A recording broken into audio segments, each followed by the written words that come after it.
A few years ago, a bakery leader was close to bankruptcy and he had to start all over again. Before he knew it again, COVID came in and everything just started going down again. In the early days of COVID, he lost about 78% of his total revenue. He looked at it, what is he going to do? How is he going to overcome the COVID? He sat down and he looked at himself. What does he have to do? He looked at it. Why is the customers not coming in? The COVID has made people to be restricted from going to their houses to the bakery to buy bakery product. He looked at it. What can he do? He started thinking. Oh, fear everywhere. The media. Oh, COVID. People are dying. People cannot come out. People are this. People are that. And he was a little bit consumed by the fear. But what did he do? He had to disconnect himself from the fear. When he disconnected himself from the fear, he began to think creatively. How can he overcome this problem that he is in right now? A few years ago, he was about filing bankruptcy. Now it's COVID. He looked at it. The customers are still there, but the problem is that they can't come to the bakery to buy his product. He thought about it. How can we bring the bakery closer to the people? Within 2 days, he thought about the idea of setting up an e-commerce website so that people can buy his product online. And within that 2 days, he set up his e-commerce website, and it was a massive success. It was a successful thinking, creative period for him. And immediately he set up the e-commerce website. He put some range of bakery product that people can easily order from the comfort of their houses, and he will be able to deliver to them. And that was it. That was a very, very creative idea for him. And as soon as he launched that, it was a massive success. With that, he had to employ 50 more people to be able to deliver his bakery product to the customers. When people are saying, oh, the bakery is not going to work now because of the COVID-19, because people cannot go out, he had to employ 50 more people to deliver. Sometimes it makes about 1,000 deliveries in a day. 1,000 deliveries in a day. And during that early period of COVID, he made more money prior to when there was no COVID. He made more money because he was very resilient. He was very resilient. Today we shall be discussing 6 steps to developing resilience in your bakery business. 6 steps to developing resilience in your bakery business. My name is Babawale Ojoye. I welcome you to my YouTube channel. Greetings to you all. What do I mean by resilience?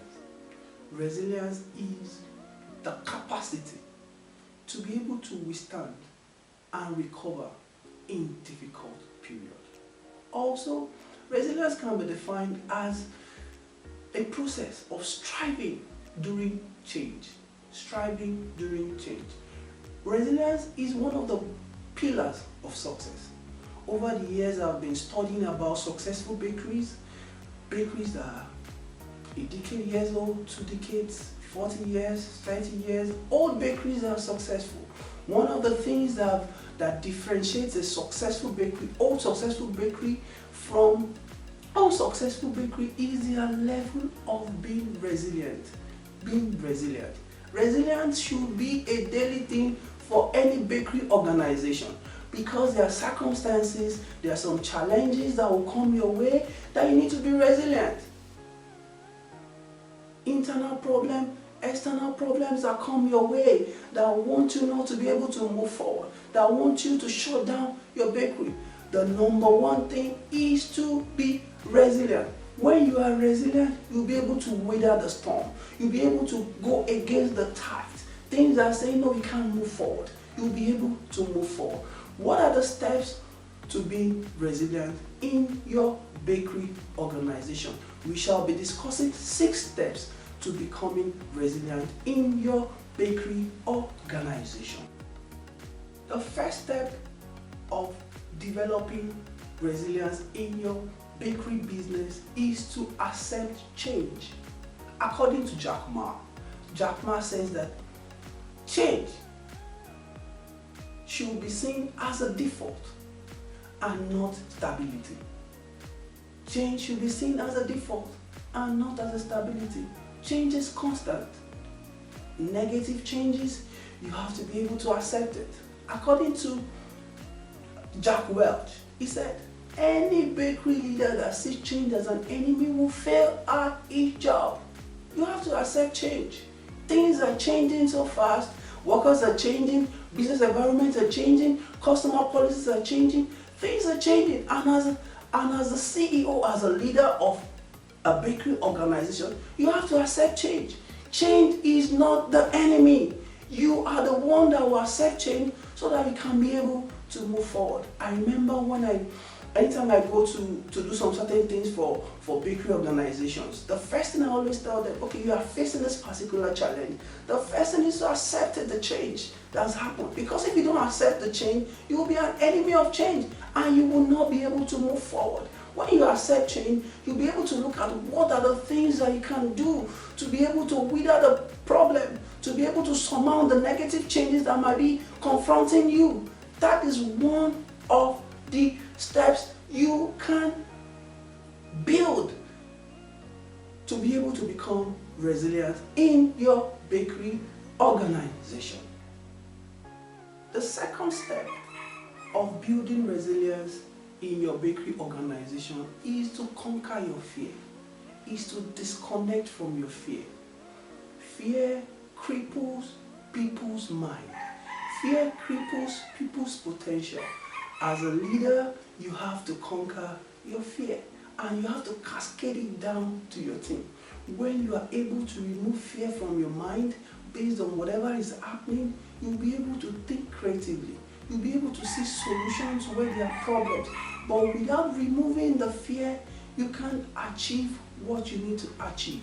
If you look at the story that I said at the beginning, you see that the CEO had to remove the fear of COVID-19. The fear that, people are not coming into the bakery, what can they do? Until he was able to disconnect himself from the fear that is being portrayed from the media, from what is seen, what is reading. That was when he was able to be able to think creatively. As a leader of your bakery organization, you have to remove fear from your vocabulary. There are some fear-inducing languages that you might be speaking that you don't know. You have to remove it from your mind. For example, you can remove, there is a big problem. Tony, there is a challenge we are facing. There's a situation we need to confront. When you say all those things, you'll be able to remove fear from your mind and you'll be able to think creatively. Because without removing fear, you can't do anything. Fear cripples the mind. Number 3 step to building resilience in your bakery business is to face reality quickly. What do I mean by facing reality quickly? I was helping a CEO of a particular bakery when he was facing 1 or 2 problems. I said, number 1 thing, you have to face the reality. What is the reality on ground? I've seen several successful leaders. The first thing when they are going through problems is to say, what is the reality on ground? And as I told him, what is the reality? Okay, you are owing certain bank. Okay, this is the reality, is that you are in debt. And this is how we are going to go about it. This is how we are going to go about it. This is how you're going to go about it. When you are being called upon from the financial bank, you pick their call, you attend to them, and you tell them, this is what you're going through. This is what you're going through. You have to face the reality. You don't have to run away from the financial institutions that are giving you a loan that you cannot pay back. No, you have to face reality. No matter the challenges you are facing in your bakery business, you have to face the reality. It is when you are able to face the reality that you can be able to solve the problems and you can be able to come out of the problem. Any leader that fails to face reality is doomed already and is doomed to fail. That is why when you face the reality, you'll be able to solve the problem. The art of leading is to be able to face the reality. When the reality stares you in the face, you'll be able to face it squarely. And when you face it squarely, quickly as much as possible, you'll be able to resolve it. You'll be able to adapt. You'll be able to see how can you go about it. How can you move forward? And with that, you will be able to move your bakery from that challenges, from those problems, to having solutions to be able to move forward. The number 4 thing is creative thinking. What I've discovered is that all the CEOs that I've met, I've seen that they are very creative. But one of the things that makes them not to be creative is fear. They fear, oh, this is my idea, is it creative? You don't need to become an about instinct before you know that you are creative. The little things you are doing in your bakery and you are moving forward and you are able to achieve 1 or 2 results is creativity.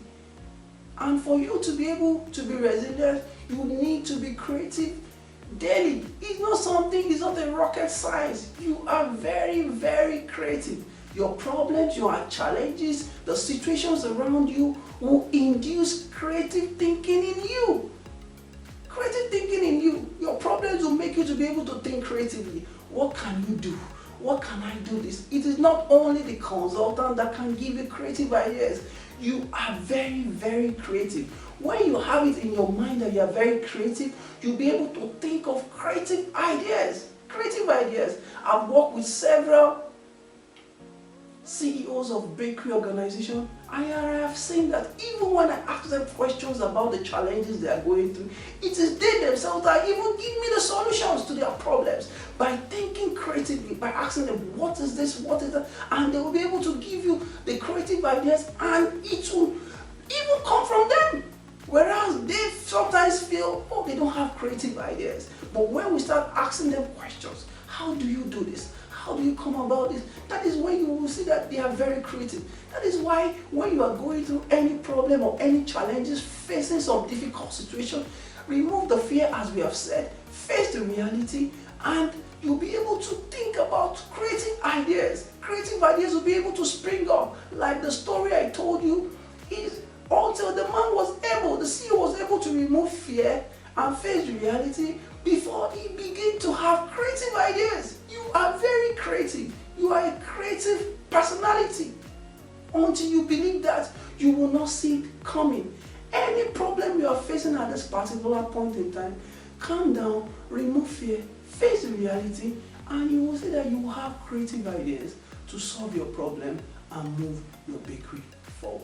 The number 5 thing is to implement the creative ideas you have. Any creative idea that comes your way, don't think that it will fail. Don't have a negative mindset towards your creative ideas. Don't have a negative idea towards your creative ideas. Believe that your creative idea is going to be successful, and it's going to be successful. Look at the story we said. In 2 days, they came up with an e-commerce website, and it was a massive success. Massive success. If you had thought about, oh, this e-commerce website, will this going to work? It won't be able to implement it. It won't be able to implement it. And as soon as he implemented the e-commerce website, it was a massive success. And the customers, they have a very good experience. Yours might not be to create an e-commerce website. Yours might be in different ways. But you know what are your problems, the solutions you need to create. And to be able to implement, by having the creative ideas and taking action to implement them, you will be able to weather the storm, and that is a step towards being resilient. The number 6 step of being resilient is to move forward. I tell you, at any situation that you are, any challenge confronting you, you have to move forward. Quitting is not an option for you at all. You have to be able to move forward, because moving forward, you'll be able to weather the storm. It is not in the quitting, it is in the moving forward. No matter the challenges, maybe it's external problems, maybe government policies, maybe internal problems, maybe you've lost some customers, maybe your workers are not coming, maybe you lost one of your good workers, maybe your product is bad, maybe your quality problems. No matter the problem that is facing you, with being resilient and having the mindset to move forward, You'll be able to scale through. As you keep on moving forward in the bakery business, you'll be able to attract people that will help you. You'll be able to attract solutions. You'll be able to have the staying power. You'll be able to take your bakery to the next level. It is not in quitting that makes you to, oh, I have to set up my... No, you don't do that right now. I've seen several people that say, oh, they have stopped. I remember the story of a woman. She told me she just wanted to sell off her bakery. I said, calm down. Calm down. You will weather the storm. No, I can't do it. I can't wait. You have to wait. And when she acting, today, his bakery is successful. That is why, if you implement all these 6 steps, you will be resilient. You'll be able to weather the storm, and anything that comes your way, implementing this will make you to come out victorious, and your bakery will be successful. I wish you success, and I wish you good luck in your bakery business. Thank you.